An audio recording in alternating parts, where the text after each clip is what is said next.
Good afternoon, everybody, and welcome back to the Energy Transition Hub here in Glasgow with the COP26 talks going on just behind us with our blue zone in the background. It's really lovely to have you all with us here, and welcome to everyone joining us from around the world.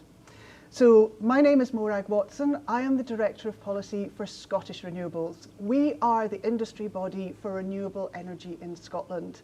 And our organisation represents 260 different companies across Scotland, all working in renewable energy and all working to make us a country powered by renewables achieving net zero. And our members cover the whole spectrum of the renewable energy industry, all the technologies from wind through solar to hydro to low carbon heat. And we also work on those issues that will enable that net zero transition, including planning and grid. So the reason we're here today is Scotland has an amazing story to tell around renewables and what we've achieved by way of reducing our climate change emissions through our changing the way we generate our energy.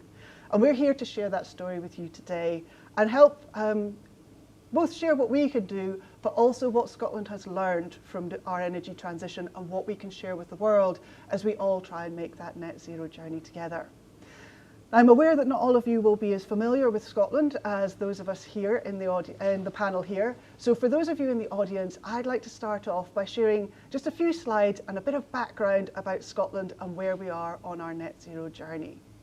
So to start with, we can bring up the slides there and we will get started. Thank you very much. So we are Scottish Renewables here at COP. So we have some stats on the screen there for you. So Scotland is 97.4% of our electricity comes from renewable sources. We had hoped to hit 100% by now, but unfortunately the global pandemic slowed us down a little bit, but we expect to hit that very, very soon indeed. And that's something of which we are very, very proud. But electricity only makes up 1/4 of our energy use.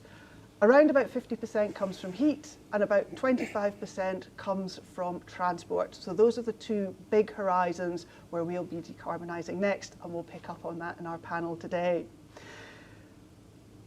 Scotland was one of the first countries in the world to declare a climate emergency, which we did in 2019. The other thing we did in 2019 is we updated our climate change legislation. So we had our first Climate Change Act in 2009. And I was part of the group of people who lobbied for that. And when we put that legislation through Parliament, we were told we were being far too ambitious. We said we were going to cut our emissions by 80% by 2050. And lots of people said, it's too difficult, it's too hard, you won't be able to do that. But we were very fortunate that all of the political parties in Scotland supported that goal. That was made an act of our Parliament and it became a legally binding target.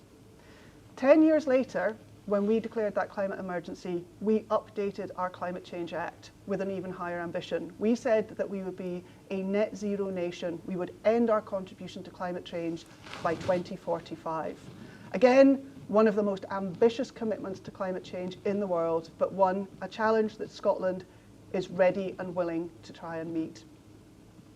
So we also have a target on the interim to getting to 2045, whereby 2030, 50% of our energy will come from renewable sources.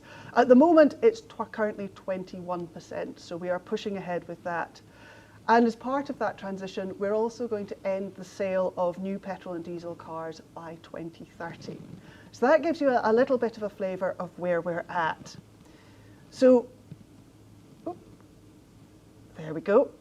This slide here tells you a little bit about where we are getting our renewable energy from. So the mainstay of our renewable energy industry in Scotland at the moment is onshore wind. You can see it's 71% there, that big blue section of the circle. The next largest part of our renewable energy is our hydro that we have at the moment, which is the round about the sort of 9 o'clock, try and spot where it is on the slide for you guys. It would be somewhere around about the 10, 11 o'clock part on that graph that you can see there. That's our hydro, and then we have offshore wind as well, which is the other green section on the graph. So this is the mainstay of our energy mix, and our onshore wind industry really started back in 1994. That was when we got going. And then we followed on with our offshore wind industry. But the very first place we started in Scotland was actually with hydro. The first hydro scheme in Scotland generating electricity into our grid was actually started in 1927 on the River Clyde, which is the river that you can see behind me here that flows right past the COP conference that is going on behind us. Since then, we built on that, particularly in the 1950s and 60s, and that was where our renewable industry got going. But today, we'll be focusing on those newer parts of it. And this gives you an idea of where we've got to get to by 2030 and by 2045. So currently in Scotland, we have 8 gigawatts of onshore wind. By 2030, just 8 and a bit years away, we need to get from 8 gigawatts to 20. It took us 20 years to get to 8 gigawatts, and in 8, we've got to do 1.5 times more what we've already done. So that is a big challenge. We then expect our onshore wind to stabilise. And what will become the backbone of our energy system in Scotland will be offshore wind. So at the moment, we have 1 gigawatt of offshore wind in Scotland. By 2030, we're looking to have upped that to 11 gigawatts. And by the time we get to 2045, we expect to have anywhere between 26 and 40 gigawatts, depending on the energy route that we take and how our decarbonisation plays out in terms of energy efficiency and the parts of our society that we electrify. So some big numbers there and some big challenges, but I am delighted that with me today I have an excellent panel of experts, some of the top minds in renewable energy in Scotland who are helping rise to these challenges. So we have Jeremy Sainsbury with us. He is the Director of Natural Power. So Natural Power are a renewables consultancy, and they do operations and management for 68% of Scotland's onshore wind fleet. And Jeremy was responsible for getting the consent, the planning permission for Scotland's very first commercial onshore wind farm back in 1994. So a huge body of knowledge there of how we got to where we are and where we go next. I'm also delighted to have Adam Morrison with us, coming to us as a project director from Ocean Winds. So Ocean Winds have been developing our offshore wind, and Adam is in charge of the Moray West development, which will be one of the next projects we build out in the northern North Sea to start bringing that huge backbone of renewable energy that we will use for decarbonisation. I'm also delighted to have Max Collins with us from Statkraft. Max is an expert in grid, which is often the forgotten part of our energy transition. It's great that we can generate the electricity, but we need to get it to the customers, and also we need to keep our grid stable, and this is Max's expertise. And finally, to enable our energy transition, something that we don't necessarily think of as renewables, but hydrogen will be a really important part of our energy mix, both as a fuel and as a way of storing energy. And I'm delighted that we have Claire Lavelle with us from Arup, one of their senior team and probably one of Scotland's top experts in Scotland's hydrogen journey and the potential that we have there. So what I'd like to do is I'm going to ask each of our panel to speak about their particular area of expertise, and then we'll come together to have a little bit of a discussion. So we can say goodbye to the slides there, and I would like to begin by introducing Jeremy Sainsbury of Natural Power, as I said, one of Scotland's leading lights in onshore wind. Jeremy, if I can hand over to you to tell us how we got here and where we're going. Thank you, Morag. As Morag very kindly said, I was responsible for consenting the first onshore wind farm, commercial wind farm in Scotland. It was the second one to be built, it has to be said, so we were beaten to that mark, but I'm not going to hold that against the others. Since then, and that was dealing with 300 kilowatt machines. Where have we got to today? We're on 5 megawatt machines onshore. So you can see, although the target has increased, the size of machine and the way in which the sector has matured means that we're quite confident that we can deliver those targets, as long as the other things that need to support that are in place. So I suppose today what we should be looking at is looking forward, how do we make sure those things are in place so that we can actually as a sector deliver those elements.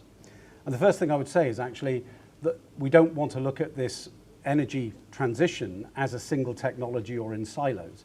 So if we're looking at a supply chain for Scotland in the future, because I don't think onshore wind has necessarily produced the size of supply chain it might have done if we'd been given the opportunity we have today, i.e. the Scottish Government have now issued an updated draft policy statement which basically is saying that between 8 and 12 gigawatts of new capacity should be supplied by the end of this decade. Now, if they'd said that 15 years ago, we'd have been able to get a lot more supply chain activity, but until now, it's been rather incremental growth. Just saying 2 gigawatts extra here, 500 megawatts there, that sort of size of growth has been intimated. It's never given that supply chain that signal. And I think we should not just look at onshore and the opportunity that onshore has, as large as that is, in looking at the supply chain for Scotland. When you add up the offshore capacity, when you add up the next 20 years, we're probably talking about the best part of 60 gigawatts of capacity, 60,000 megawatts of capacity, which when you put Scotland's maximum demand against that is probably 10 times our maximum demand. So part of Scotland's journey to becoming a net zero company is to go negative on emissions from generation, and that's a core part. We have the energy sector off Aberdeen for oil. Offshore is our future oil, and onshore is our current till 2030 probably technology to deliver against targets or the maximum targets. So where are we with that? We have something called the National Planning Policy Framework that is going to outline how we think about that, together with spatial statements from planning, because planning or permitting is one of the most key things. Investors will only invest in the future of our sector if they can see a manageable and sensible route to market, and that includes the risk of planning being managed, the timing of planning being managed, and the delivery of planning being managed. And that is something that we've done quite well to date, but we will need to improve on going forward. Now that sounds like we want to bully people through, and that is not the case, because the other thing that is very clear about the Scottish Government's draft policy statement is we're looking at a circular economy and a well-being economy going forward. So we as the sector have to work with communities to understand the way forward, to work with them and as partners with them for the next 10 years to deliver this capacity. If we don't, we will rue the day, because they are an important part of our future and this sector's expansion. So what's the next bit that we need to think about? So once we've got a bit of planning sorted out and we can work our way through that, the next thing is to actually build them and have the supply chain have as much within the UK and especially within Scotland as possible. So that would intimate that what we want to do is try and grow that supply chain, make a more stable supply chain sort of pipeline of projects available. And that is something where the Scottish Government have then put out the question for us, should we do some form of sector deal? And in my view, not necessarily like the one that's been done for offshore with the Westminster Government, but actually I think some form of sector deal would be a good thing, because it frames the discussion. Go back to those communities, go back to those sorts of things. It frames the discussion against which we can categorise what opportunities we're going to do, what jobs will come, and how that will affect, how that will positively affect the areas where we're going to have an impact in terms of construction. So I think that's an important part.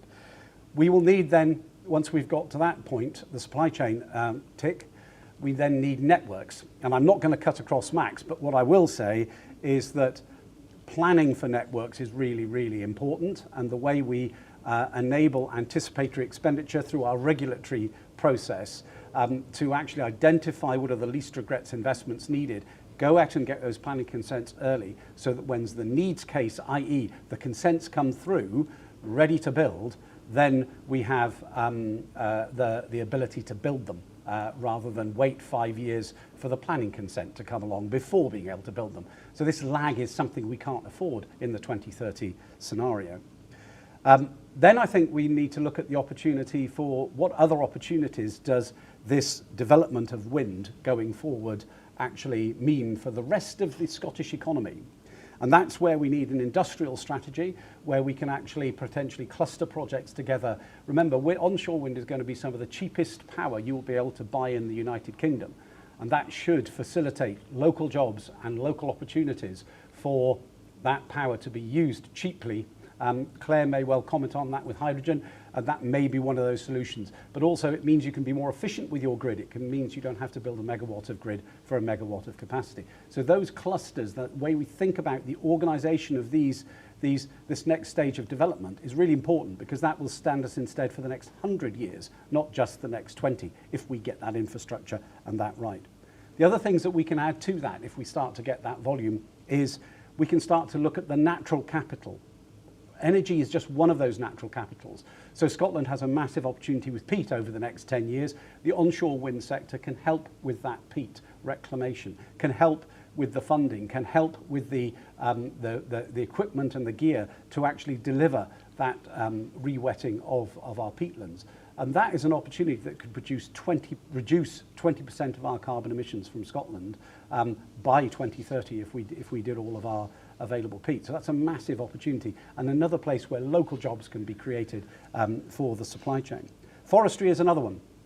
The way that wind works with forestry is going to be a very important sort of coexistence, I think, in the future, and something we need to look at, and with tourism, so that we've got all of these key elements of the rural economy working with wind in the future. That will also help with communications, and communications which are fairly poor in Scottish rural areas. If you've got a wind farm on the top of the hill, you can pretty well see it from a number of areas. Every place that sees a wind farm should be able to get 50 megs worth of broadband, because we can put the bounces in place that enable that to happen. Just small things to tie things together here. So can we do a sector deal? Yes, I think we can, and I hope we can, with Scottish Government. And I think that is something that would be seen as a very positive sign for delivery. Can we deliver the 8 to 12 gigawatts that the Scottish Government advised? Absolutely, given the elements that will be talked about by my colleagues here, and assuming we can deliver them. So I'm very optimistic, as I always have been.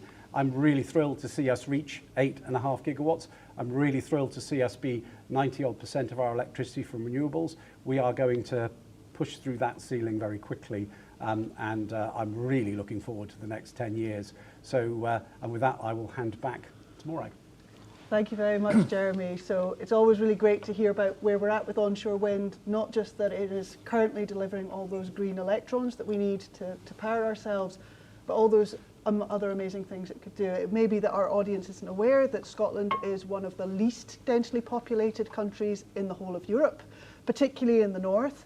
Those parts of Scotland can really struggle with good quality professional jobs, and the green energy industry, and particularly onshore wind, hopefully, if we can build those 12 gigawatts, we'll also be looking at bringing 17,000 new jobs to Scotland, particularly in those remote rural areas. So a great and some of the legacy cheapest electricity available.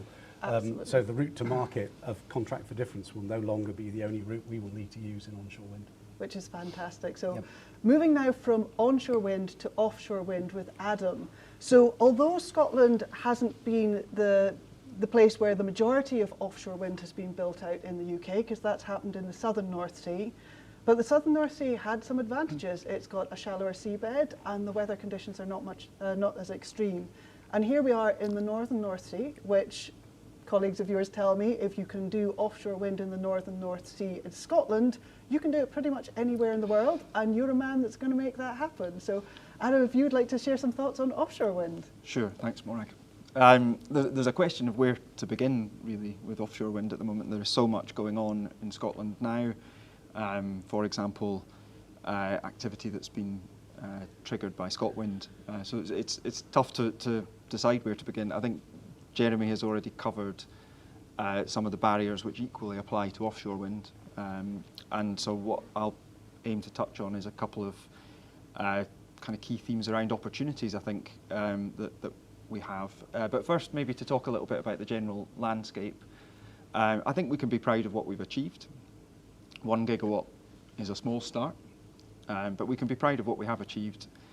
We've pioneered in deep water offshore wind deployment in the Outer Moray Firth, and also now as a sector we have projects being delivered off the east coast of Scotland in deep water. So we can truly say we're a pioneer I think the same applies to floating. 2 of the world's largest floating offshore wind farm projects are in Scottish waters.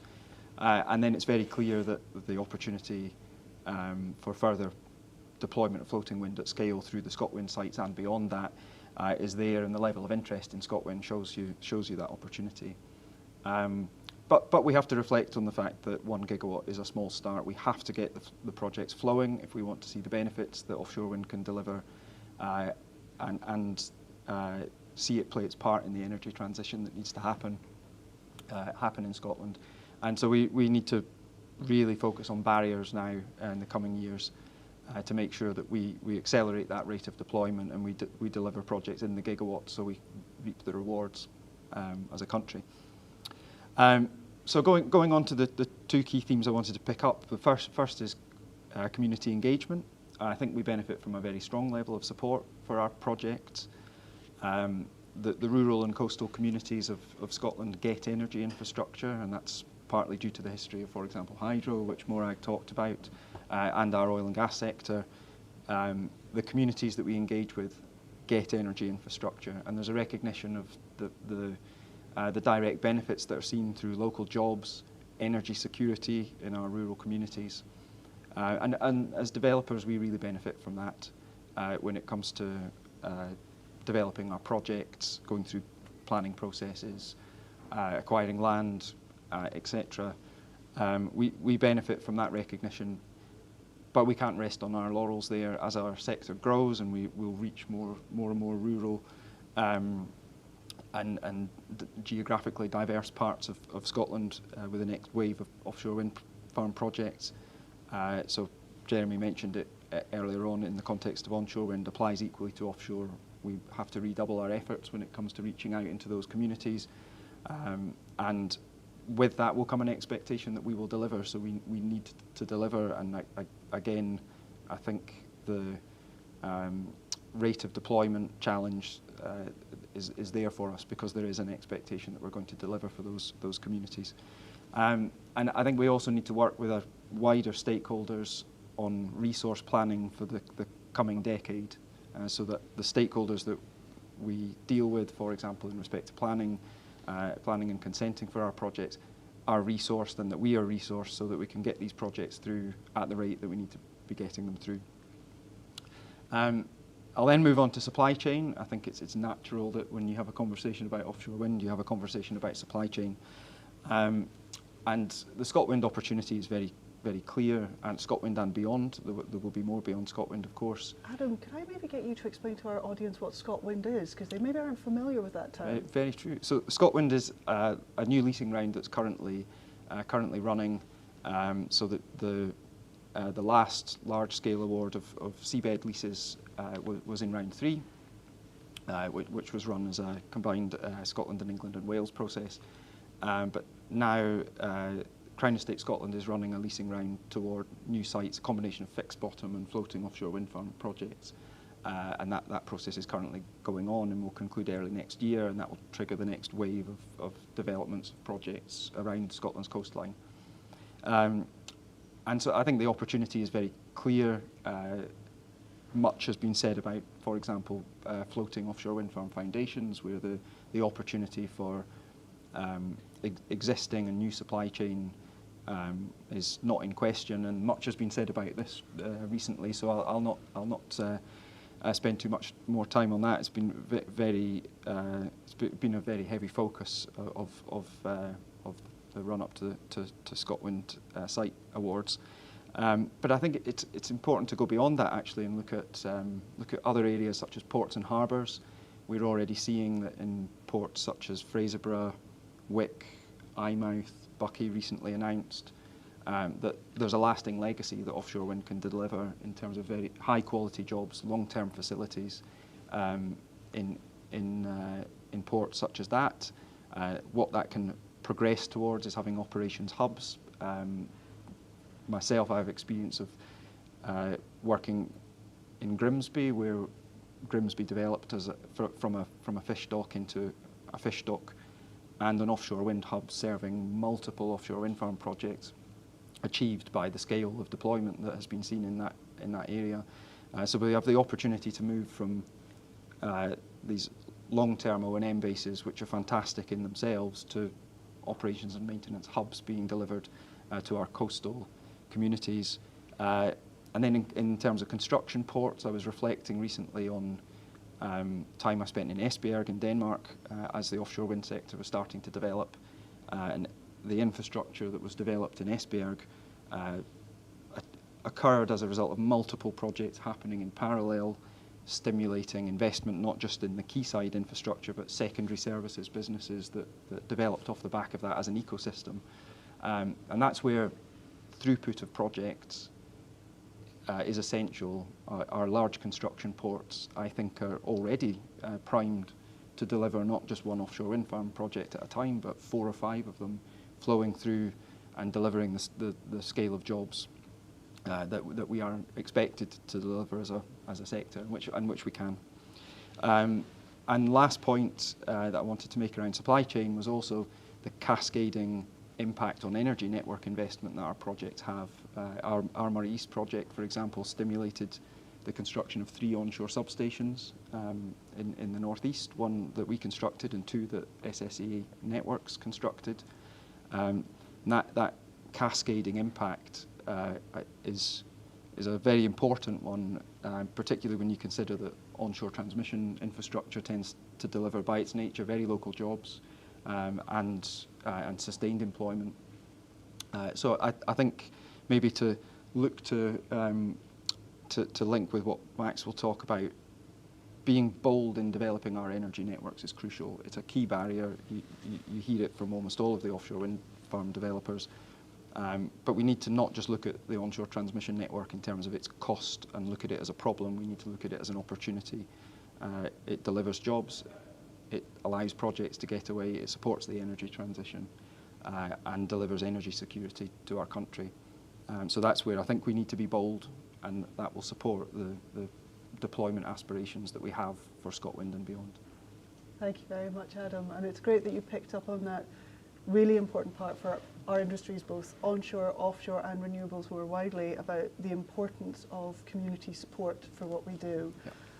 Very recently, but just before COP began, we worked with our colleagues in Renewable UK, some of our hosts for today, to do research. And again, we came up with independent findings that 75% of people who live within 5 miles of a wind farm are very supportive of it. And we've worked really hard as an industry to maintain that level of public support. So as we build out offshore wind, an equally important thing that we'll do. Absolutely. Absolutely. So thank you for introducing us to where we are with offshore wind and where we're going. And you very neatly segued us into our next presentation by talking about grid. So if I come to Max next on my other side of the panel here. For us to reach net zero, the indications are that we will have to double the amount of electricity that we generate, and to do that in low carbon ways, we'll need to probably quadruple the amount of renewables that we have. And the key thing that we'll need to do is have grid to put all this electricity through, but keep the grid stable. So I know that this is something that you and Statkraft have been very, very involved in, of looking at what we refer to as those grid services, of how we maintain a stable, reliable source of electricity into our customers and our consumers' homes. So Max, if I hand over to you, please do tell us about the exciting things that you've been working on. Yeah, cheers, thanks a lot. So I'm not sure if everybody knows, but on the 17th of May 2020, there was a day where 100% of the energy or the electricity grid in the UK could have been renewable. But on that day, the ESO needed to put on 17 different CCGTs around the country to ensure... So Max, I think you're going to have to explain some of those terms to people, because not everyone is familiar with grid as we all are. Yeah, okay, so essentially the system operator, so National Grid, had to instruct 17 different massive gas turbines around the country to ensure the system was going to be secure during that day. And that's a huge cost to everybody. And it means lots of wind up in Scotland is wasted. So then the first thing I wanted to chat about today was how the importance of actually doing this. So back in the day in 2016, I was in the control room in the Australian dispatch for a utility over there. And at 70% wind, there was a big blackout in one of the states. That meant 1.5 million people were without electricity. Some of the ramifications for that were they started constraining wind, so they limited the amount of wind that could be on at any time. And then, so from that, we kind of needed to, what is the solution to this? So one of the solutions they've come up with is a synchronous condenser. So what is that? That essentially is a big gas turbine without any gas. So it's using about 1 megawatt of energy to produce the same system services of a 600 megawatt gas turbine. So that replaces one of those turbines. So what kind of scale can these machines do? So in the South Australian grid, they've recently installed 4 new machines, and with that, they've changed the minimum wind numbers from about 1.3 gigawatts to 2.5 gigawatts.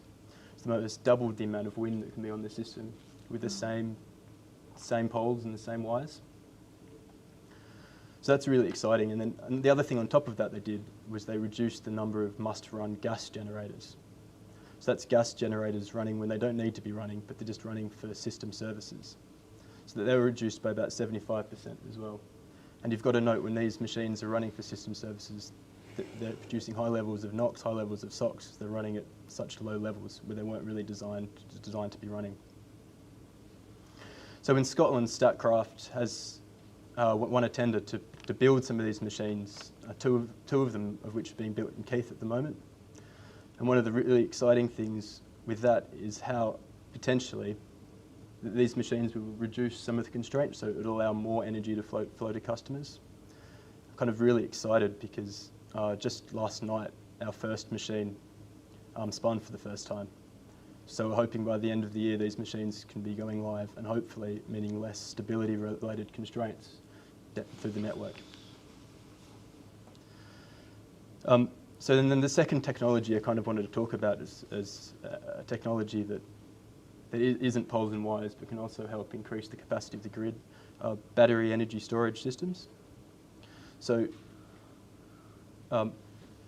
most of the battery energy storage systems in the UK at the moment are being built in England. And we see a really big opportunity for building some of these systems in Scotland to help with the constraints and to create a more stable system. So the first thing that batteries are doing at the moment is frequency response. So that's when there's an unexpected trip on the network somewhere. They react within half a second to pick up the energy and ensure smooth flowing from that, smooth flows from there. And as we develop further, the batteries will be used for peak shaving. So that means essentially charging overnight or when it's very windy, and then discharging during the evening peak, which is a 1 or 2 hour period when everyone comes home and turns on their washing machines or their cookers or whatever. So that's really important. And then to achieve more battery rollout, a couple of things we need to consider. The first is that at the moment, long-term capacity market contracts are going to gas-fired generators. And that's a 25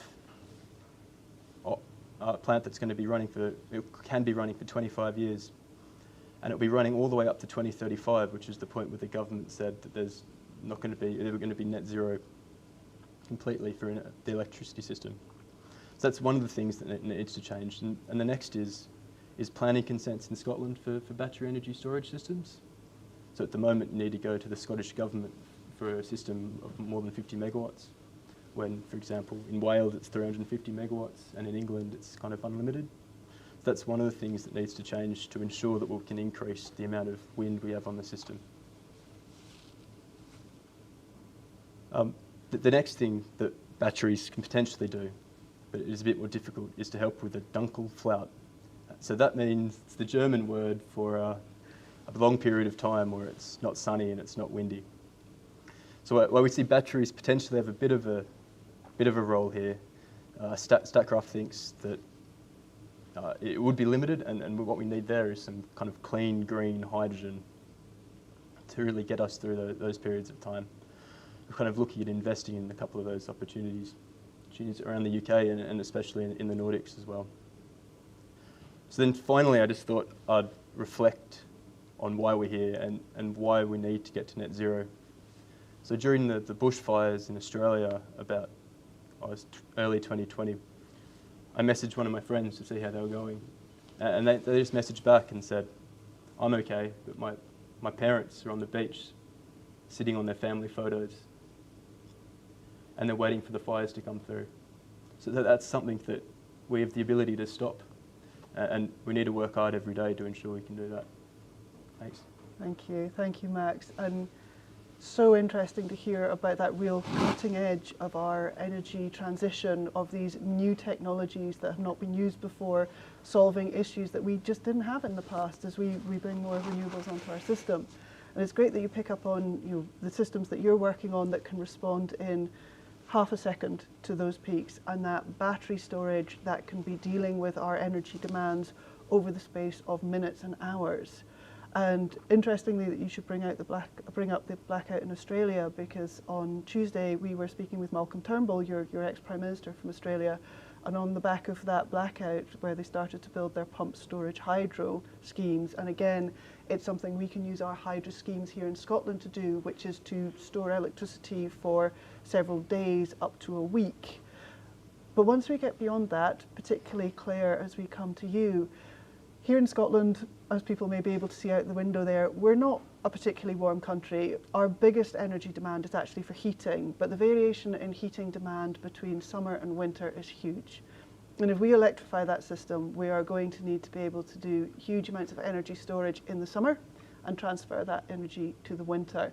One of the solutions that's been put forward to that is hydrogen, and hydrogen can be a really useful, flexible energy vector. And I know you've been working with the Scottish Government on exactly how this could fit into Scotland's energy mix.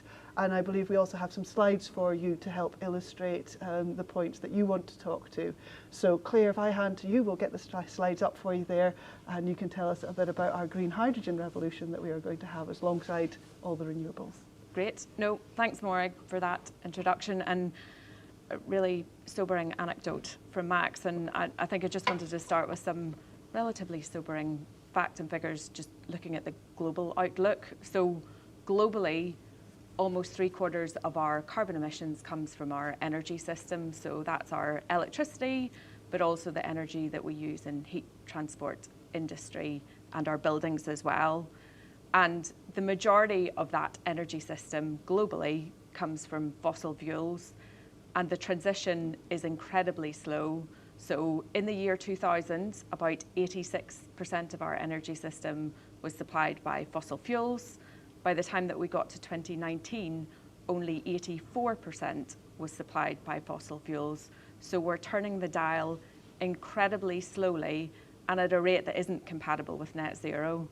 And I think one of the great things about having COP26 in Glasgow is the really inspirational story that we've got in Scotland. So we can demonstrate that we have transformed our electricity system. You know, we've moved from a time at the start of my career where electricity was in single-figure percentage of our energy system, right up to nearly 100%. So, you know, a transformation in an incredibly short period of time. But even in Scotland, we haven't got to our wider set of emissions. So that 3/4 of our energy system that comes from heat, transport and industry, we've made relatively small inroads into, which is where hydrogen comes in. So maybe if we'll just, next slide please, I'll give it. So I wanted to start with some basics for the uninitiated, because I realise that hydrogen is a relatively new topic to some people. So the majority of our hydrogen at the moment is produced using fossil fuels and used in industry in process and is called green hydrogen. But there are alternative ways of making low carbon hydrogen. So firstly, using natural gas and carbon capture and storage, and it's called blue hydrogen. But what I'm going to really focus on today is using water, renewable electricity and an electrolyser and making green hydrogen. And that hydrogen can be transported in very similar ways to natural gas. So you can use pipelines, which are actually very cheap and much more cost effective than electricity transmission over long distances. But you can also put it in tankers and shipping as well. One of the real benefits that Morag touched on was the storage potential of hydrogen. So hydrogen and gas can be stored for much longer periods of time with little degradation in a way that the electricity system just can't manage when we use geological storage, but we can also use storage tanks for smaller volumes as well. And hydrogen can be used in a real diversity of end users, so we can use it in heat, transport and industry as well. And one of the real benefits is that it produces zero carbon dioxide at the point of use. So I'll just move on. So there's a general consensus that hydrogen is a key part of reaching net zero. So the Climate Change Committee, UK and Scottish governments have all identified hydrogen as a critical technology. It was point 2 in Boris's 10-point plan. Both Scottish and UK government have set 5 gigawatt targets, and certainly in Energy Day at COP yesterday, there was a series of commitments from global leaders in their commitment to hydrogen as well. And you'll probably have heard of the concept of a hydrogen economy because it was a term that was actually coined in the 1970s. So I think some of the question is why, if we've been talking about this technology and industry for a long time, why now? And the answer to that really is around net zero. So we don't any longer have the ability to hide in the 20%, so push difficult to decarbonise options and say that we're not going to tackle them and do the easy applications. And one of the benefits of hydrogen is that it's able to tackle applications that are difficult to do by electrification. But it's also about having a resilient energy system. So we've never had an energy system that's just one vector, so just electrons. The resilience of our energy system has come from the fact that we've had electrons and molecules. So growing a hydrogen economy can help increase and complement increasing electrification by providing that resilient solution. So the debate, I think, today and at COP isn't really about is hydrogen the solution, it's more about what does the hydrogen solution look like. So is hydrogen really only going to be focused on those just difficult to decarbonise applications and that relatively big niche, or is hydrogen going to replace hydrocarbons at scale and become an incredibly dominant vector? So at my work, at my time in IRT, my team recently undertook work for Scottish Government doing creating the evidence base that underpinned the hydrogen policy statement that set that 5 gigawatt target that I was talking about. And we looked at a range of scenarios representing the ways in which hydrogen might play a role on net zero. And we focused really on understanding how and why hydrogen's got the potential to support net zero, but in particular, we looked at the economic benefits. So how do we make the most of our natural capital, our skills and capability to have that economic benefit and create a just transition? And one of the key outcomes of that work was recognising the huge potential that Scotland has in producing green energy resources, green hydrogen from our significant renewable resources, so particularly our vast onshore and offshore wind and marine renewable capability. And green hydrogen has got a number of benefits. So it's zero carbon rather than low carbon. So there's no burden in offsetting the extra carbon that's produced through other processes. We have got absolutely loads of it in Scotland, so enough to supply our own needs and the UK's, and enough left over to export to the EU and countries that are renewable poor and don't have enough indigenous renewables to achieve their net zero targets. And critically, it has the biggest economic potential of any of the technologies that we looked at in our work. So it was the single biggest contributor to jobs and GVA of any of the technologies and solutions that we considered. So just next slide. So green hydrogen is definitely part of the solution, but actually what is that green hydrogen solution going to solve? And one of the challenges is really understanding about the demand applications and where hydrogen plays a role. And there's a really broad and complex set of factors that influences where hydrogen best fits. So there's the question about what technically works, but also what's the best economic solution when you look at an application level, but also when we consider how our wider system works together. And then there's the wider economic benefits. And a big part of this is user acceptability. So what the users of this energy source expect and demand. And there's some really obvious low-hanging fruit. So where we're using carbon-intensive hydrogen at the moment in process within industry, we should swap that for low and green hydrogen.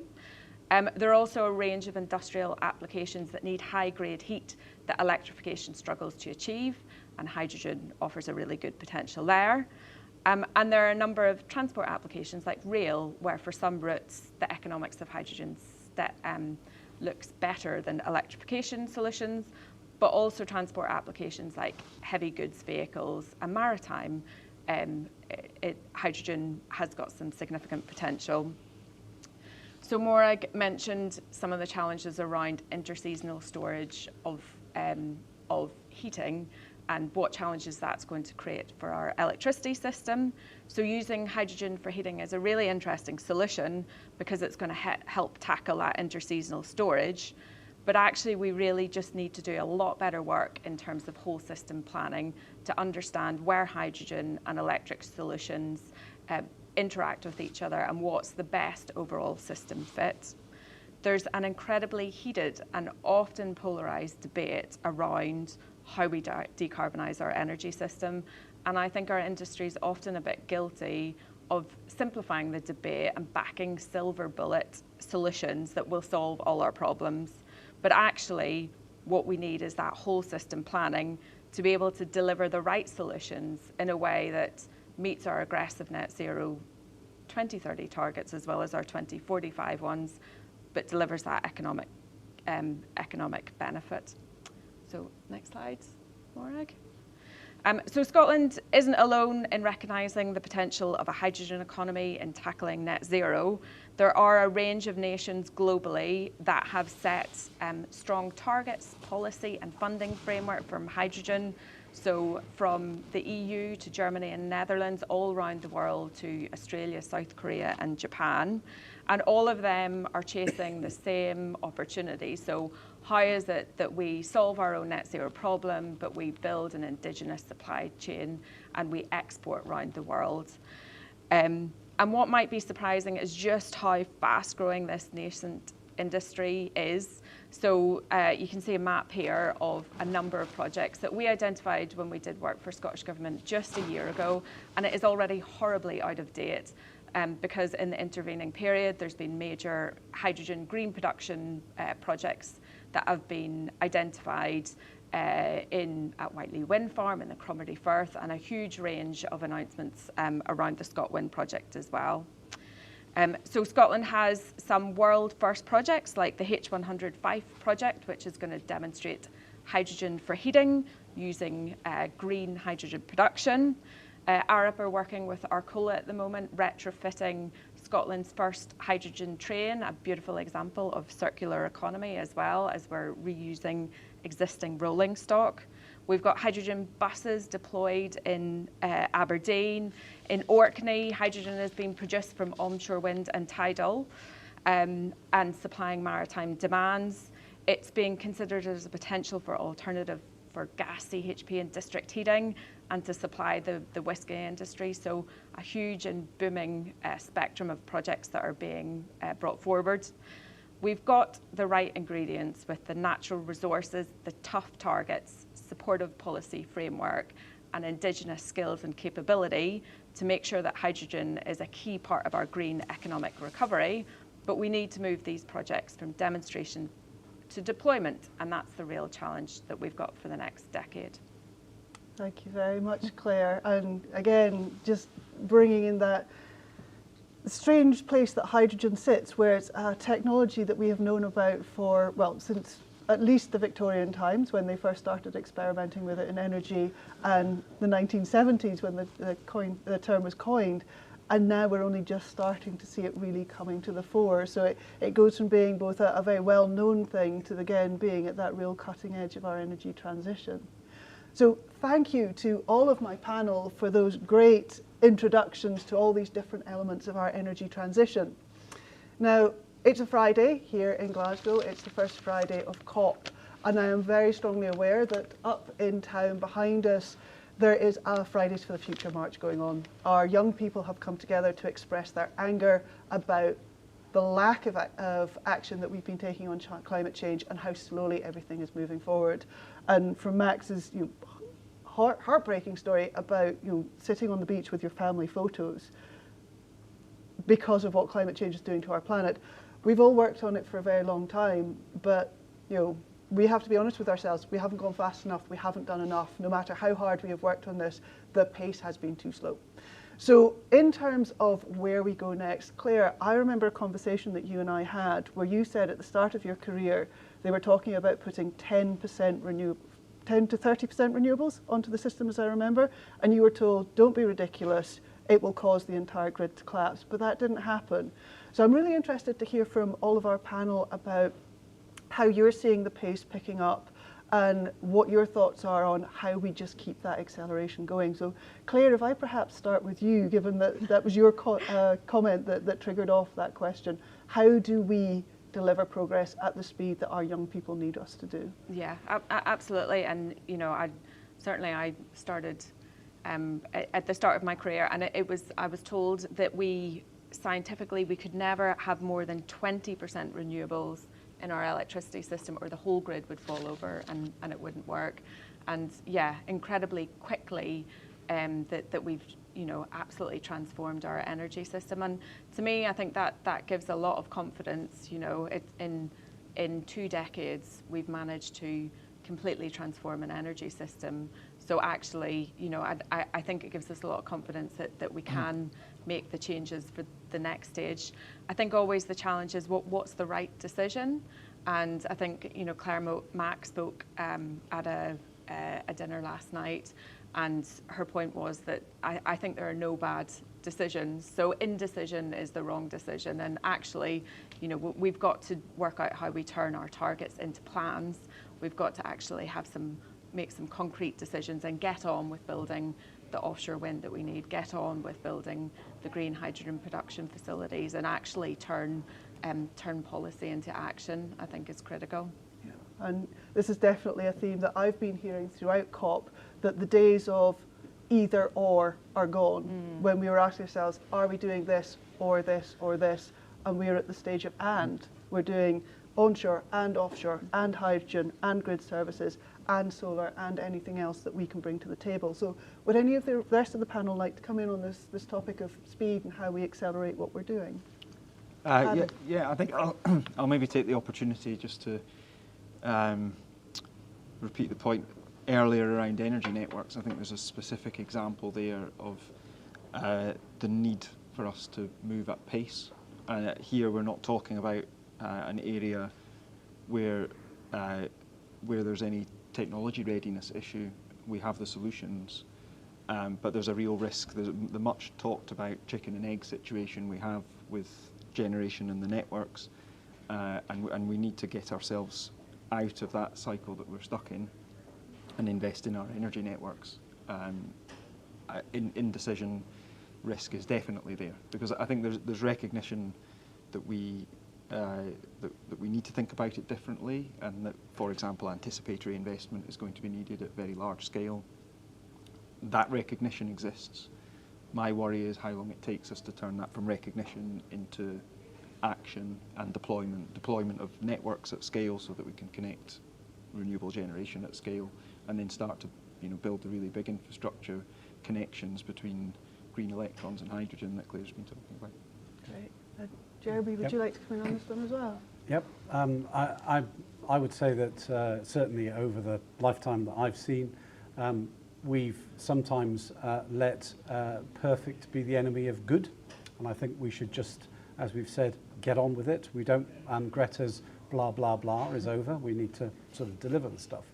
One of the key elements that I think that will help us accelerate is investment and money, because what has happened at this COP and in the lead up to this COP is that I do see for any good projects, with good routes to market and good regulatory regimes, money is plentiful.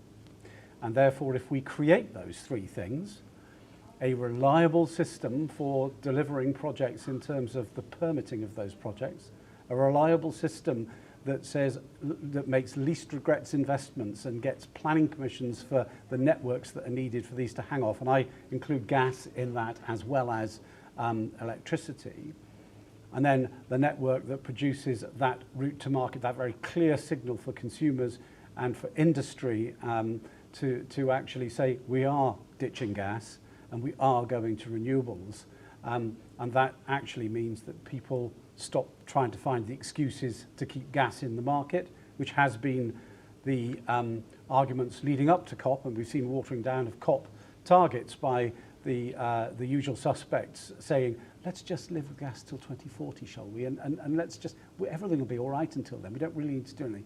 No, we need to actually get, the energy sector is critical to actually delivering these targets. And the rural economy and the rural capital as well throughout the globe is also key to it with agriculture and those sorts of things.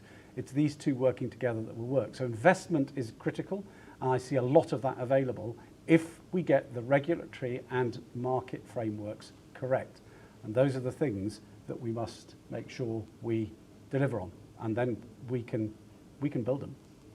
Thank you very much, Jeremy. And Max, do you have any thoughts on this one around that acceleration, particularly in your cutting-edge technologies? Yes, so I feel that the problem of running on 100% renewables is almost solved. And by 2025, the National Grid ESOs, the electricity system operators, says that they will be able to operate the system with 100% renewables by 2025. And that's the remarkable achievement, and it wouldn't really be achieved in any big system around the world. So for me, that's achieved almost. That they've got the targets, they've got the pathway to do that. And the next question is, how do you operate all the time zero carbon? And I don't really see a plan for that yet. Yeah. I think that needs to be developed. That's a really interesting insight to what's going on behind the generation and how far the plans have got to and where they need to go. So another thing that is where our young people come into our industry, because our industry is growing. Our industry is growing really fast. I know all of you, when I've spoken to various of you at different times, you're growing your teams and looking to recruit. And we struggle. We struggle to find enough people who will come, who are available, who have the skills that we need, who can come work in our industry. So for any young people out there working us, we want you, and we want you in our industry. But I'd be interested to hear about people's views on this skills gap that we have and this struggle we have for recruitment. And for anyone considering a career in renewables, what kind of pathways would you recommend that they take? Because I'm aware, sitting around this table here, we've got some fairly diverse ranges of background. So I started out as a geologist. I grew up in Aberdeenshire, next to Aberdeen, the oil capital of Europe. I thought I'd go work in the oil industry, but actually took a bit of a turn and ended up in renewables instead. So we're a pretty diverse group here. So who'd like to start us off on how you got into renewables and how you would encourage other people to come join? I'm very happy to start. Excitement all over. So, well, yes, yeah. Adam, would you like to start it? Yeah, sure. So I actually went straight into renewables. But what qualifications did you have that you brought in? Electrical engineering. But it's interesting to look at what happened around that time. Early 2000s, the majority of the electrical engineering graduates went into the microelectronics sector, because at that time you had, for example, Apple starting to boom, and similar businesses where there was high demand for microelectronics and electronics engineering graduates, and that was seen as the exciting path. And power engineering wasn't seen as being particularly exciting as a career. And I do think that's different now. I think power stations these days are renewable power stations. It's a compelling story, I believe. And we certainly see that when we engage in graduate fairs and so on. But we have suffered from that period where there weren't electrical engineers coming into the sector, and that's one example, and there are lots of others similar to that. And so we suffer the legacy, perhaps, of a period of time where we weren't attracting people in certain sort of technical disciplines. How I think we can solve that, we of course have to work on bringing the talent of the future into the sector, and I think Renewables is good at that. We have a compelling story and people want to work in our sector. But we also have the opportunity to leverage the oil and gas sector, which has got a highly transferable skill set. I think we're starting to see that, but that's where scale of projects comes in. For us to do that, to be doing that in the thousands of jobs rather than in the hundreds, we have to have the scale of projects, onshore wind, offshore wind, other technologies, and then I think we can achieve a skills transition there because the skills are so transferable. But the scale is what's going to count. That's what's going to achieve that opportunity. And Jeremy, I'm aware in your company you have a vast array of different skill sets that are being used. We do indeed, and I first came into the sector as an agricultural surveyor. So I'm a chartered surveyor in UK terms, and came into renewables because the first thing you had to do was permit projects, and chartered surveyors are very good at that sort of thing. So that's how I started out. But natural power still have a permitting section which we're currently in the process of doubling. We have planners, those who have the background of working in rural areas with communities, all of those sorts of skills are very much what we're desiring and looking for at the moment. Then once you've permitted the project, you need to actually get on and tender it and then do the site investigation. So we've got 6 drill rigs and we go around helping people do that. So we want drillers, we want geological engineers and those sorts of things as well at that stage. And then once you've done that stage, you actually build them. So that leads to actually construction management and a whole series of services that go with that construction management. And we're looking for all of those, including all of the ecological surveys that go with the initial permitting and all of the ecological surveys that go to demonstrate that you're going to do the disciplines you signed up to at your planning while you construct, and then to prove that you haven't had any impact, just as you've said you would not have in your permitting process. So that all that ecology flows through for each project for probably about 7 years worth of work. So these are all things we do. Then you've got to operate it. So we have a control centre, and we have over 30 people working in our control centre, and they manage over 12% of the UK's total network, and over 60, as Morag said, well over 60%, nearly 70% of Scotland's equivalent network. So that is managing the grid, managing the assets with the grid, balancing power to consumers' need versus generation. And that is another part. And then, of course, you have to then potentially trade these assets. So due diligence is another process that we have to go through. So people who can do financing can do all of that sort of stuff. We're also interested in. So as a company, we are wishing to employ another 300, in excess of 300, probably 400 people in the next 3.5 years is what we need to keep the growth of the company going on the right trajectory. So we're very keen to speak to whoever you are, whatever your talent is, because we also therefore need administrative staff for all of these. We have opportunities in other countries because we've got offices in America, we've got offices in Ireland, we've got offices in France, we've got offices in Sweden. So, you know, you name it, there should be an opportunity in renewables for you. And if you're considering renewables, do come and have a chat with us as well, please. Wonderful. So great pitch to come work for Jeremy. But Claire, Max, I'm aware that you also work in quite diverse organisations with huge amounts of skill sets and your different journeys into renewables. Yeah, so I'm a mechanical engineer, and I think I talked about things that we're not changing the dial on. There's a very small proportion of the UK's professional engineers are women, and actually over the last couple of decades that hasn't changed particularly. So we're around about 14% and haven't moved particularly. I think my dad was an engineer, and so I think I had a different perception of what an engineer is and what an engineer does. And I think our wider society thinks that we're all wearing hard hats and muddy boots out in fields. And so I think there's a really important job that we've got to do in engineering, which is actually there are so many different types of engineers and different types of roles within engineers. and I think we've got to be able to communicate that. I think the same more broadly in renewables, because it's not just about engineers. You know, we've got environmental experts, we've got economists, we've got planners, we've got behavioural experts, we've got financial experts. So there's, again, a really broad set of types of roles and skills that needs. I think the final thing that I would say is I got into renewables because I wanted to do something that was socially useful, and that's what gets me up in the morning, is feeling like I'm doing something that's impactful. And I really noticed that within the generation of amazing graduates that we get within our organisation, so that they're not just motivated or they're less motivated by how do I go make lots of money, where do I go that, you know, I can earn as much money as possible, but actually it's about the impact that they have and the outcome and the social usefulness and how are you contributing. And, you know, what better place to do this? And, you know, I see it in people's LinkedIn social media feeds, you know, how empowering and engaged everyone is and feeling like they're part of the solution in climate change. So it's, I think it's a good sell for us as an industry. Absolutely. And Max, I'm aware you've had quite an interesting journey towards an interesting renewables. wee path. So I started off as a trainee in a steel mill. So back then, for example, I find it quite interesting, we were trying to get funding to use some of our waste hydrogen that we produced in the process.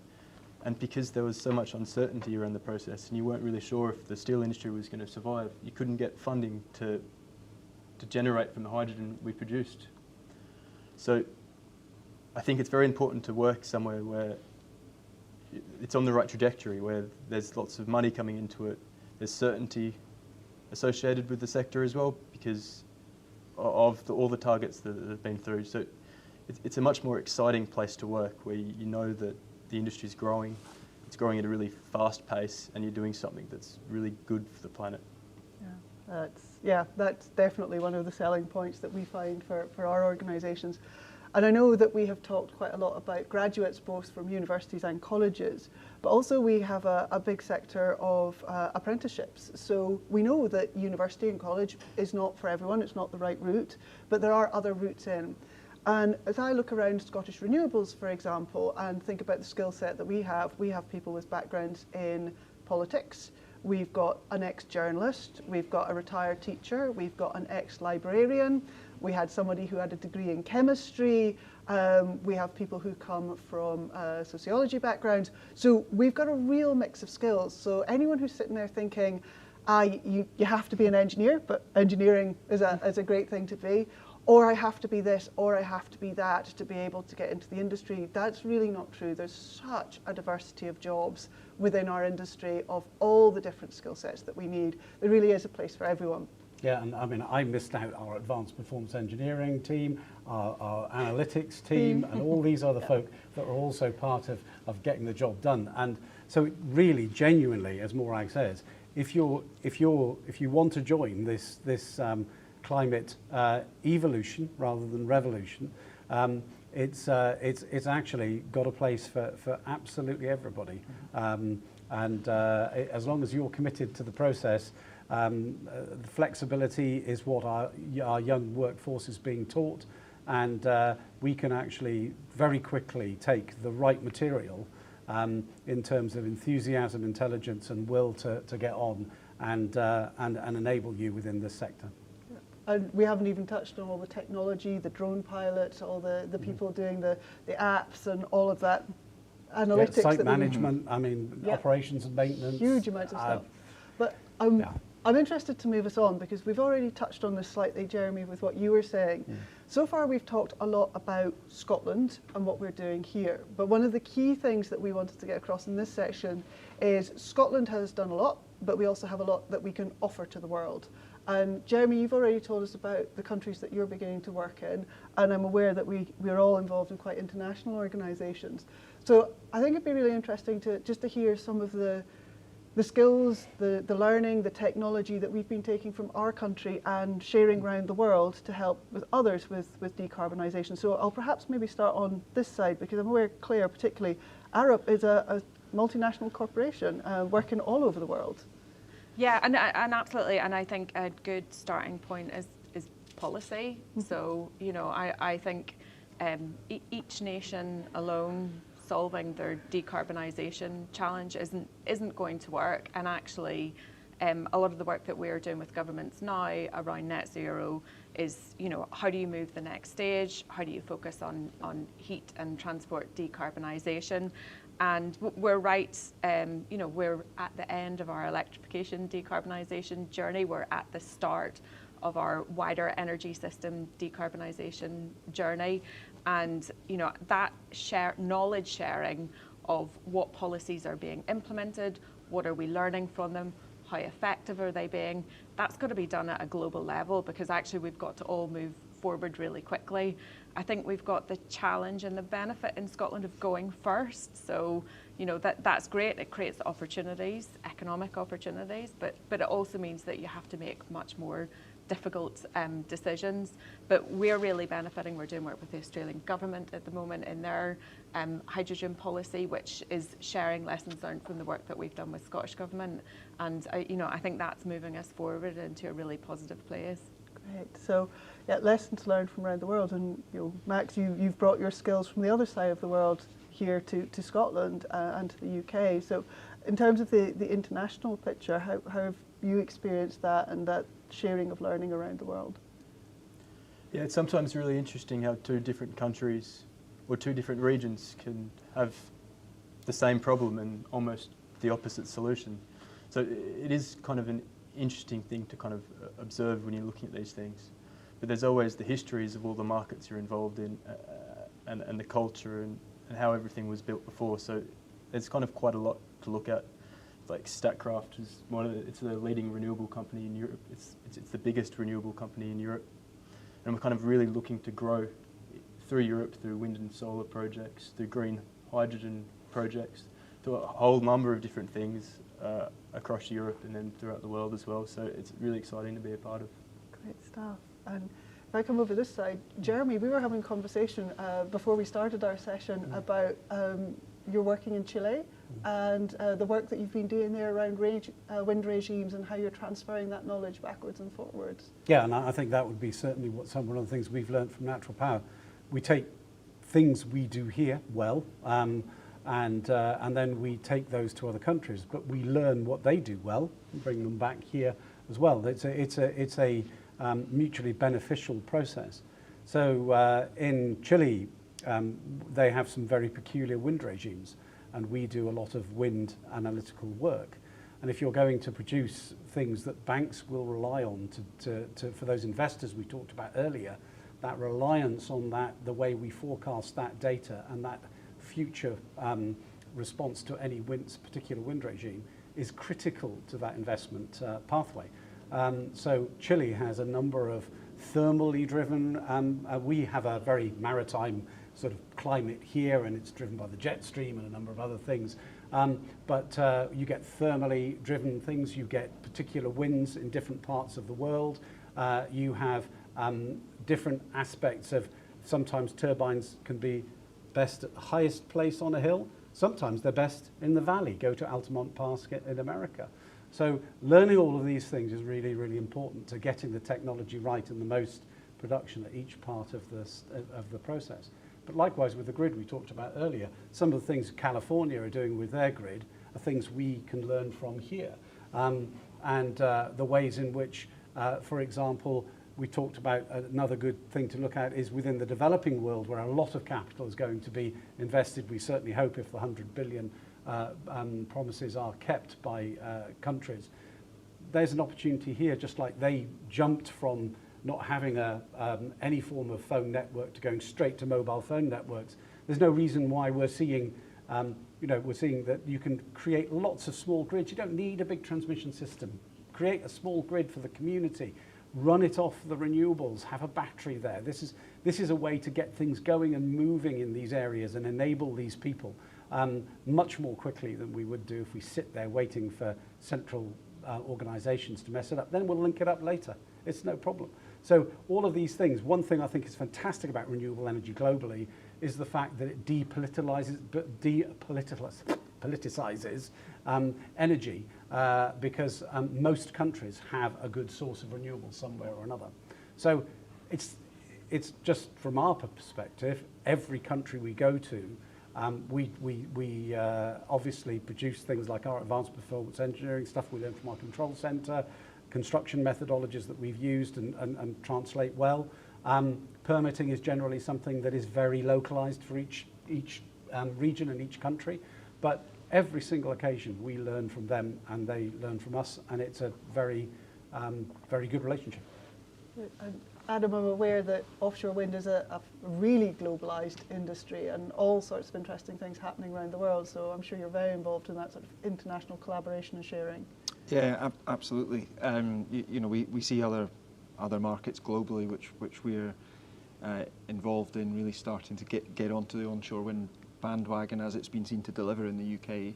I think you asked originally about export opportunity, and Scotland has some fantastic technology development going on, and there's export opportunity there, but actually our capability and our ecosystem around developing projects is highly exportable. We do that in our own business, so our experience of taking projects through consenting and engineering into reality is something that, you know, we as a business in our Edinburgh team, and then more widely the Scottish Renewables sector has got. We moved to the electrification of our energy system in Scotland, as we've discussed earlier on, and developed a real understanding of how to deliver projects, and that's a highly exportable thing.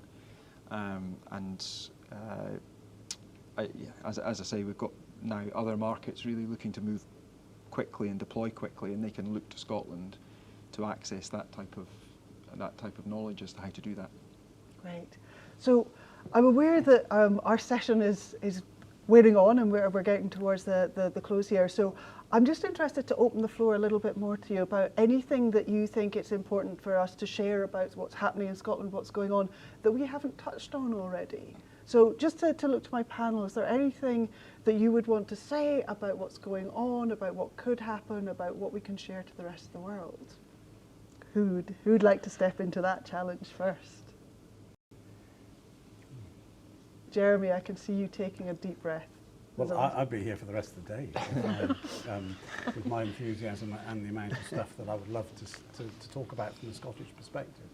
I think there is very much a starting at the top, a policy thing that the Scottish Government have done really well, and that attitude and that collaboration within the Scottish Government on those things is something that would be a relief to see somewhere else around the world.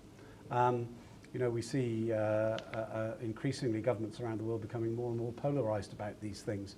This is something, you know, the Scottish Government has collectively worked on, supported the sector, talked with the sector, and that is the source of then getting the permitting and the understanding and the ability and the willingness to change into the system. And that makes a big, big difference, again, when it comes to that finance.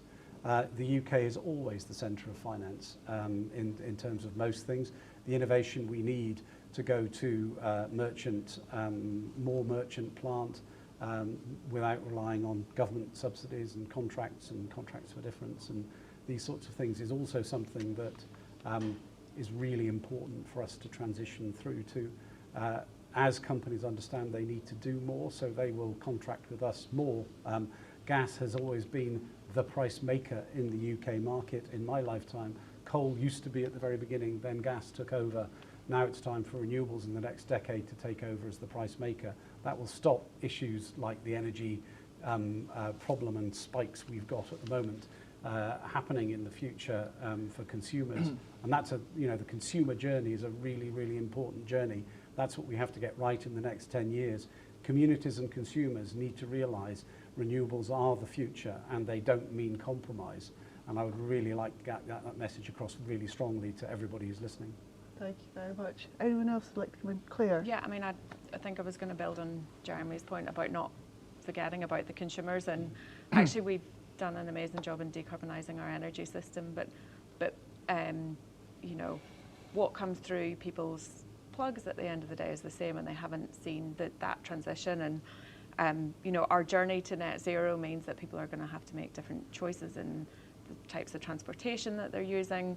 They're going to be making different choices in how they heat their homes, and actually just changes in their wider lifestyle. And we need to get much better as an industry of bringing, you know, these engineering solutions, these policy solutions, and understanding about how critical it is that we bring consumers along in that journey with us. And so the work that we're doing with SGN in Fife, which is around demonstrating hydrogen for heating, I think that's going to be really interesting in terms of that consumer engagement journey that we take people on. But we cannot forget the consumer because they're absolutely critical to achieving what we need to achieve. Max, I see you nodding along. Yeah, do you want to build on? And I think the consumer also needs to know that if they use energy at certain times of the day, they can make a real difference to the CO2 output. So there's the National Grid app you can have on your phone, and it will show you what time of day is best to charge your car, to do a load of washing, etc. So I think there's a lot the consumer can do quite easily on top of that as well. And we're seeing huge amounts of smart technology coming forward around that. So, you know, it can be a little tricky for us all at the moment. You know, we do have access to the information, but as that smart tech comes forward and starts to enable and help us do that, we can see that coming through more strongly. And Adam, coming back to this side, your thoughts on this? Yes, I think in addition to that, the technology solutions and the behavioural aspects, maybe something I'd like to finish on is some work we've been doing, which picks up on what Jeremy mentioned earlier around the difference in wind climates that you see. The UK and Scotland in particular has a very long coastline. We've got a very diverse resource mix. And because of the sort of physical parameter that Jeremy was talking about, of it being windy in different ways in different places, plus other resources overlaid over the top of that, such as solar, actually we can really leverage that. Scotland is in a very fortunate situation where we can leverage the benefit of that diversity, and that can benefit the consumer. So if we deploy renewable generation and associated energy systems around our country, the consumer will benefit from less energy price volatility, and the cost of managing the system can be lower. And so we've been doing some work to look at this, because I think it's a poorly understood benefit of the geography that we have, but it's a massive opportunity in the geography that we have in this country. Thank you. This is certainly something I've heard across my time at COP, that renewables, well, we know from the work that I do, we are the cheapest form of electricity that we can generate in this country. We've looked at the grid work that we can do and how that can lower costs for getting energy. You know, Claire, particularly the work that you are bringing forward, this will bring forward many, many more jobs into our country. You know, if we really go for it in hydrogen, we could have more jobs in hydrogen than we had at the peak of oil and gas, with Scotland being, you know, one of the oil capitals of Europe.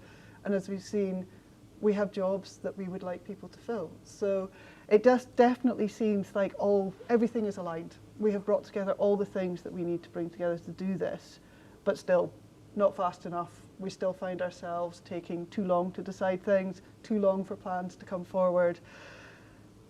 We can do it, we just need to do it faster. So, and I think if I was able to add one more thing. Well, please, this is just what I was going to say, Jeremy.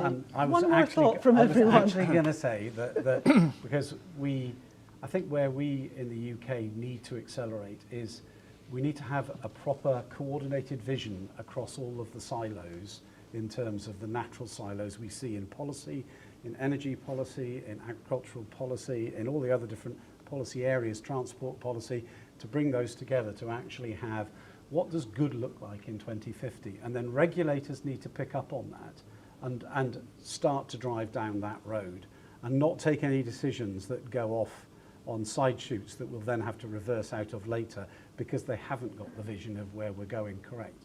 And that is something where we have our current regulatory system is lagging behind what we need to do to deliver.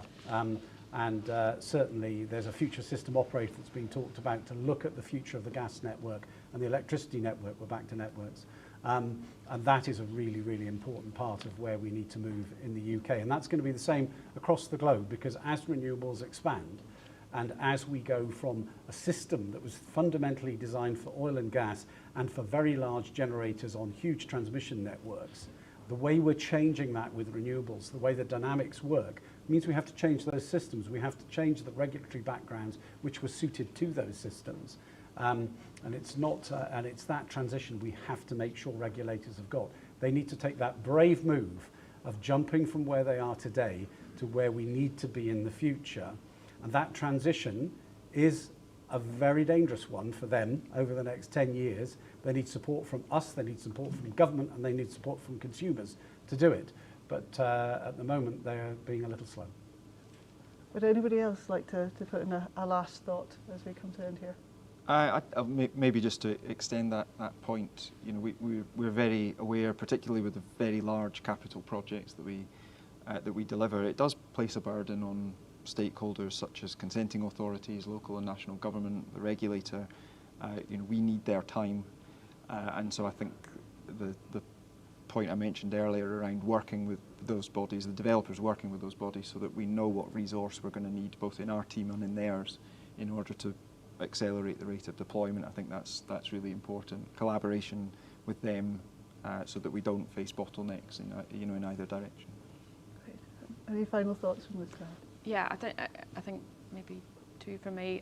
A call for better whole system planning. So we still very much have a system that treats our electricity network and our gas network separately, and we don't have that overarching mind that's looking at what's the best optimal solution. And that's something that we need to get a grip of really quickly, is, you know, what's the best overall solution for the UK, and then beyond that, a plan for delivery. So we've done quite well in electrification by sending signals to market, but actually I think if we've got to, considering the huge scale of what we've got to do within the next decade to meet our very ambitious 2030 targets, we need to know exactly what we're going to be able to build and where, both in terms of our production of energy, our demand of energy, and the infrastructure that sits between them. So we need to be much more specific in what we're going to deliver and where, and get on with it. Cool, and then I'd just like to say, just looking back to everything that Scotland has achieved in the past 10 years, in the past 2 years, and even in the past 6 months. So there's a lot to do, but also quite a lot of good work's been put into this area. Great, thank you. So that brings us to the end of our panel today, and I'd like to say a huge thank you to my four panellists here for sharing your knowledge and expertise, and to be sitting alongside all the people that we are working with to make net zero happen. As is our slogan of COP, let's make net zero happen together. That's certainly what we're doing. We're very proud of what we've achieved here in Scotland. We are happy to share everything we've learned, the mistakes we've made and the things we've learned along the way, because we don't just want to be a net zero nation ourselves, we want to help others become net zero nations too. It can be done, we will do it. We have the technology, we have the skills. We would very much like you to come join us on this journey, both working for us as an industry and sharing in our knowledge and expertise as we share in yours. So thank you very much to everybody who has joined us today. I hope that you have found this interesting and it's given you a better insight into what's going on. If you are interested in finding out more about renewables in Scotland, please do visit the Scottish Renewables website at scottishrenewables.com. You will find all those statistics about what's happening in Scotland, a directory of all of our members who are working together to make net zero happen, and you can get in contact with me and my team if you have any questions about any of the things that you've heard today. So thank you everyone. Thank you to our hosts, Renewable UK and Energy UK, for putting on this great event and allowing us to be here with you today. And also we send our thoughts over to everyone who is in the blue zone behind us, making those high level decisions. Net zero is something we want. It's something we must have. It is something our young people are demanding. We are here bringing our knowledge and skills to making it happen. We have the technology, we have the money, we have the ambition. We need the policy support. So let's do net zero together. Thank you very much, everyone, and good afternoon.